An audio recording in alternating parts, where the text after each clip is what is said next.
Communal de gestion des gares routières se sont réunis pour retenir 2 tickets, celui de la mairie et celui du Cossicotrab de Claude Quenom pour servir sur les 12 gares routières de la commune. Et l'usage d'un ticket autre que ces 2 serait passible d'une peine d'emprisonnement ferme selon la déclaration de l'autorité. Et puis en Côte d'Ivoire, la tension est montée d'un cran ce matin dans la rue d'Abidjan. Des manifestants pro-Ouattara, à l'appel de leur leader, sont sortis pour aller installer le nouveau directeur de la radio et télévision ivoirienne. Ils ont été dispersés par les forces de l'ordre. Le bilan actuel est de 3 blessés. Un grave accident s'est donc produit ce mercredi matin dans la commune d'Abomey-Calavi.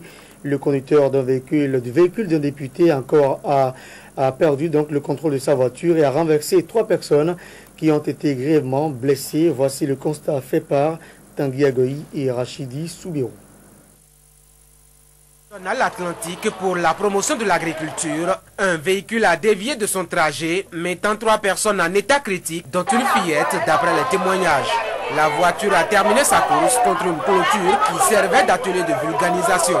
Il y a un enfant qui a été ramassé par la voiture en première position devant juste mon studio avant de venir atterrir derrière moi ici. Et en ce moment-là, j'étais préoccupé de l'état de l'enfant. L'enfant est tellement dans un état très critique. On l'a envoyé à l'hôpital de zone. L'hôpital de zone a dit qu'à cause des grèves, on ne peut pas la prendre en charge. Maintenant, on a dû évacuer l'enfant vers clinique Saint-Louis. Le moment de frayeur passé, les vendeurs et autres artisans installés sur le trottoir ont exigé la réparation des dommages que leur a créé le véhicule. Que le dégât qui a été occasionné par ce véhicule-là, ce dégât-là soit réparé. Le chauffeur s'est volatilisé juste après le drame. Les forces de l'ordre venues faire le constat se sont par ailleurs attelées à dégager le véhicule qui, au dire des populations, appartiendrait à un député. Voilà, aux dernières nouvelles, donc, la fillette aurait succombé à ses blessures. Le maire de la commune d'Abomey-Calavi, dans son souci d'atteindre effectivement les prévisions budgétaires de plus de 3 milliards dont s'est doté le conseil communal pour le compte de l'exercice 2011, met les bouchées doubles pour enrayer toute évasion fiscale, notamment dans le domaine de la gestion des gares routières. Hier mercredi, les membres du comité communal de gestion de ces gares, mis sur pied par le maire Patrice Sossou-Guédé, se sont une fois encore rencontrés à l'hôtel de ville pour harmoniser leur point de vue.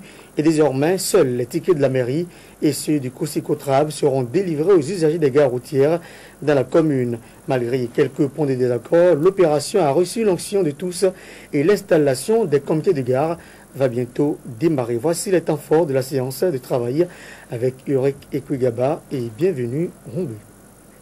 C'est enfin officiel. Voici les 2 tickets à vendre sur toutes les gares routières de la commune d'Abomey-Calavi.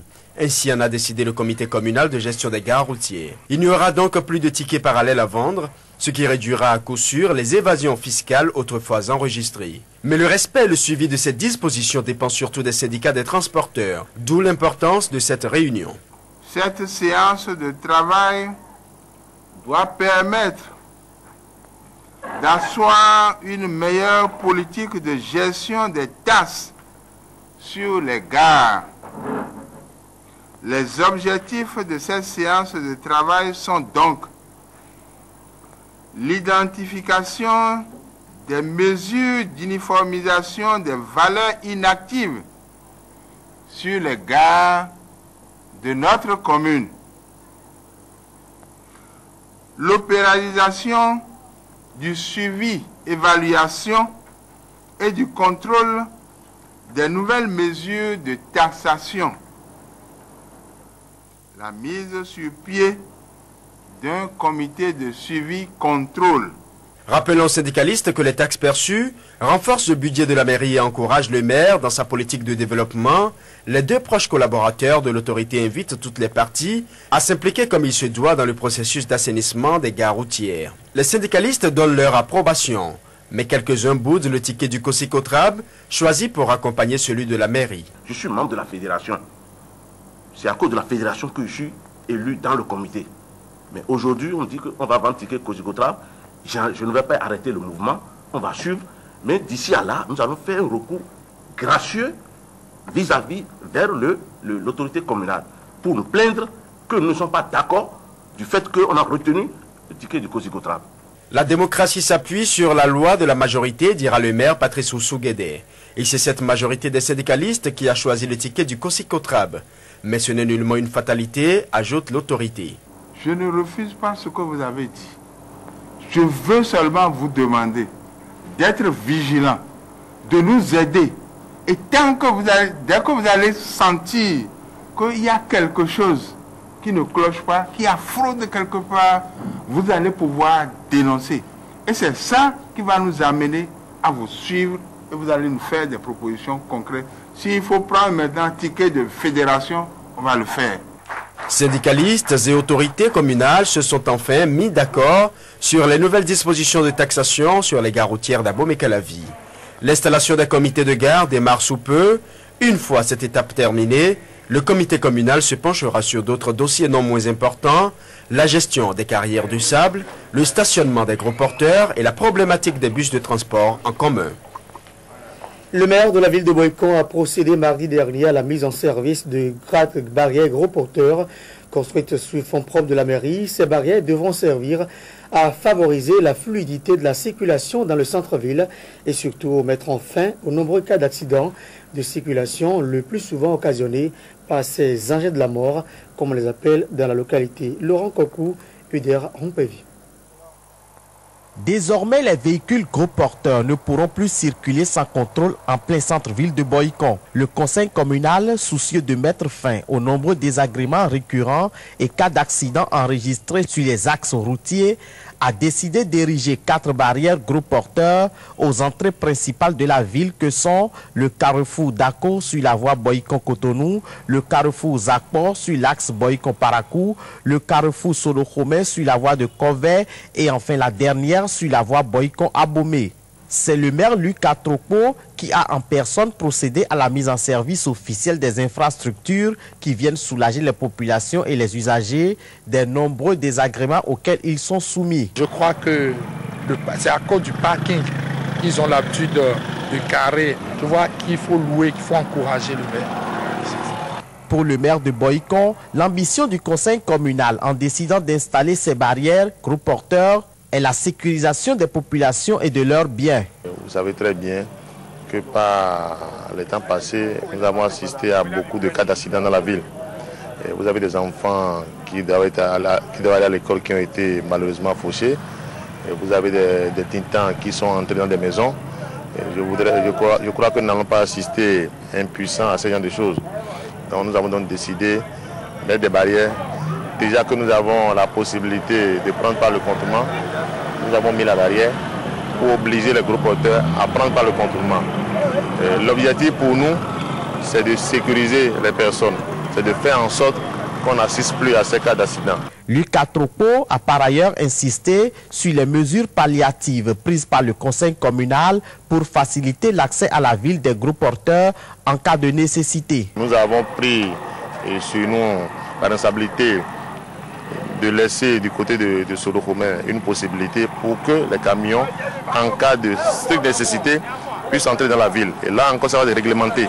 Ça va être à certaines heures, c'est-à-dire aux heures de pointe où les élèves doivent aller à l'école, il ne sera pas possible qu'un camion entre dans la ville. À travers la mise en service de ces 4 barrières gros porteurs, le conseil communal vient de poser un acte salué par la population. Seulement, l'attitude des conducteurs indélicats de la trempe de ce monsieur qui, en présence des autorités, a tenté de se frayer un passage forcé dans la barrière, n'est pas de nature à faciliter la tâche à l'administration communale et aux forces de l'ordre qui devront redoubler d'ardeur pour qu'à l'instar de la sensibilisation, des mesures répressives soient envisagées pour éviter la destruction des infrastructures. La discrimination raciale et l'intolérance sont au cœur de 2 journées d'information initiées par le ministère de la Justice, de la Législation et des Droits de l'Homme à travers sa direction des Droits de l'Homme. Ces journées d'information dont les travaux ont été ouverts ce matin même et qui se déroulent à la maison d'accueil Sainte-Anouarite d'Abomey-Calavi sont organisées avec le soutien financier du Programme des Nations Unies pour le développement, le PNUD, et déboucheront sur l'élaboration d'un plan d'action national devant permettre au Bénin de lutter plus efficacement contre ces 2 phénomènes que sont la discrimination raciale et l'intolérance. Le reportage est de Lucrèce Augustine Adialeron et de Clarisse Dassy.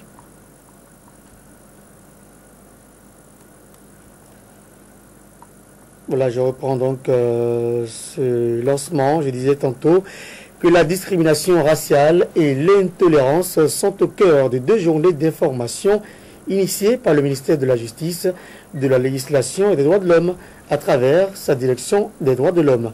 Ces journées d'information dont les travaux ont été ouverts ce matin et qui se déroulent à la maison d'accueil Sainte-Anouarite dans la commune d'Abomey-Calavi sont organisées avec le soutien financier du Programme des Nations Unies pour le développement et vont déboucher sur l'élaboration d'un plan d'action national devant permettre au Bénin de lutter contre ces 2 phénomènes que sont la discrimination raciale et l'intolérance. Lucrèce Augustine Adialeron, Clarisse Dassy pour le compte rendu.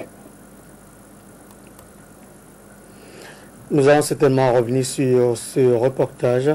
Le creuset de réflexion des jeunes pour le Bénin de demain, le CRJBD, a tenu une conférence publique ce mercredi à Cotonou autour du thème « Fronde sociale au Bénin, intransigeance des travailleurs ou échec de la politique gouvernementale ». Elle a rassemblé les jeunes autour de cette question d'actualité afin de proposer des solutions aux acteurs pour une sortie de crise. Tanguy Agoyi, Julien Kunom. Devrions le faire. À la lueur d'une analyse qu'ils ont dite impartiale de la tension sociale au Bénin, les membres du creuset de réflexion des jeunes pour le Bénin de demain, dans une position qui se veut celle du juge, a dit son mot sur la crise. L'inextricable imbroglio social qui accourt résulte de l'extrême exigence des travailleurs presque insatiables et la faiblesse d'un gouvernement du changement très débonnaire. D'abord, ces syndicats et l'interminable mouvement de grève qu'ils entretiennent. Alors que l'opposition, de plus en plus virulente, fait feu de tout bois pour se faire entendre. Ces mouvements de grève, surtout ceux du secteur de la santé, sans service minimum. Et de l'administration centrale, des finances tombent mal. Ensuite, ce gouvernement, très porté à promettre plus qu'il ne peut ou doit. La masse salariale dépasse largement les 35% des recettes fiscales indiquées pour l'équilibre budgétaire et traduit cette propension du gouvernement du changement à satisfaire les revendications syndicales tous azimuts. En donnant satisfaction à chaque requête, le gouvernement a habitué ses partenaires sociaux à demander davantage et davantage encore. Or, les défis à relever sont nombreux et les ressources ne sont pas extensibles. Toute l'origine de la crise dans les secteurs de la santé, de l'administration des finances et probablement bientôt dans l'enseignement est là, déduisent ces jeunes. Ils ont invité alors tous les acteurs impliqués à faire confiance aux